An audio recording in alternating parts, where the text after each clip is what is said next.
Now, Pakistan could become a victim of the American sanctions, which are meant to target Iran's energy sector.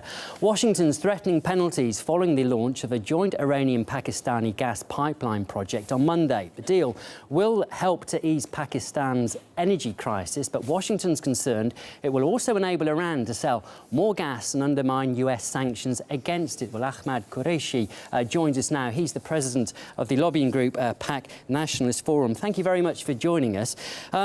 First question, I mean, Washington was quick, wasn't it, to threaten Pakistan with the sanctions before the ink was dry on this project. So, I mean, why is Pakistan still pressing ahead with it?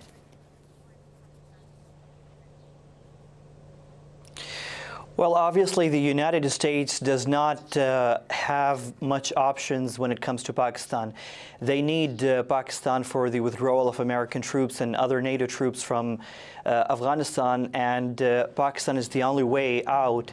And as long as they need this route, it is not expected that Washington will really force ahead with the imposition of sanctions in Pakistan. But they would still, it makes sense for them to make these statements right now in order to maintain and sustain the pressure on the Iranian government.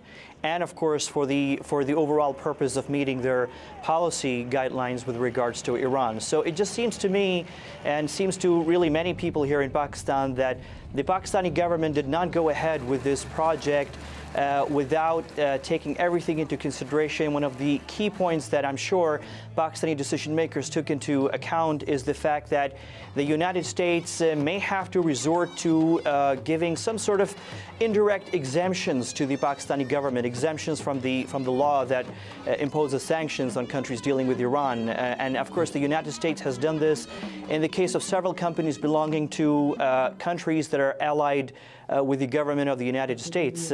So there is a possibility that the U.S. government, while publicly maintaining pressure, will privately choose a course where it might try to accommodate some of the Pakistani reasons behind going ahead with this project.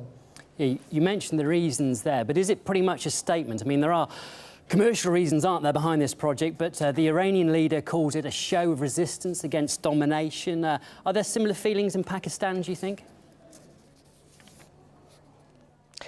There is no question that the Pakistani government is also sending an indirect signal here that we have reached a point in time since the alliance between the two countries after 9/11.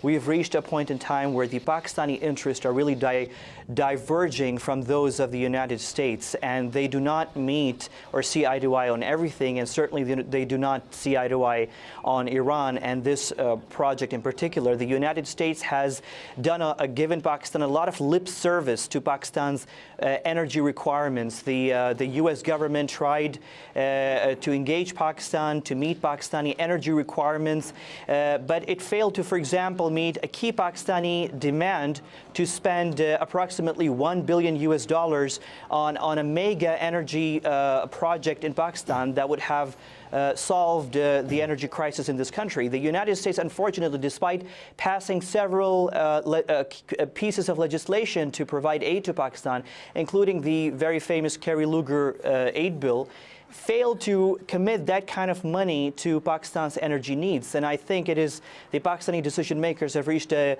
conclusion that they can wait no longer and that they have to take decisions that would meet the Pakistani interest. And certainly this decision on the Iran gas pipeline is absolutely critical to Pakistan's security needs and the energy needs. OK, you say it's critical to Pakistan, but what about the relationship between Pakistan and the US? Surely that's just going to increase tension between the two, isn't it?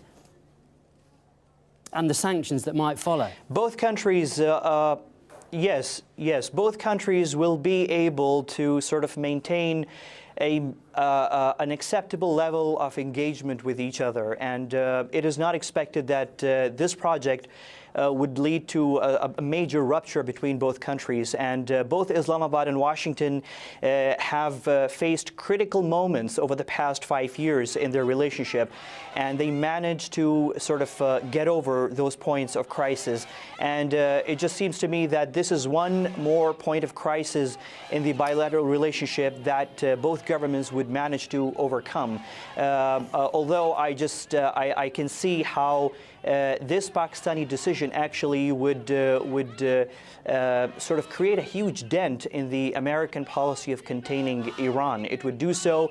It would create a lot of anger in Washington, D.C. But as I said earlier, it doesn't seem that the American decision makers have many options really to pursue when it comes to Pakistan at this point in time, when they need Islamabad for U.S. hardware and troops withdrawal from Afghanistan. OK, Mr. Qureshi, we've run out of time there, but thank you very much for your analysis on the situation. That's Ahmed Qureshi, the president of the Pakistani lobbying group, Pak Nationalist Forum.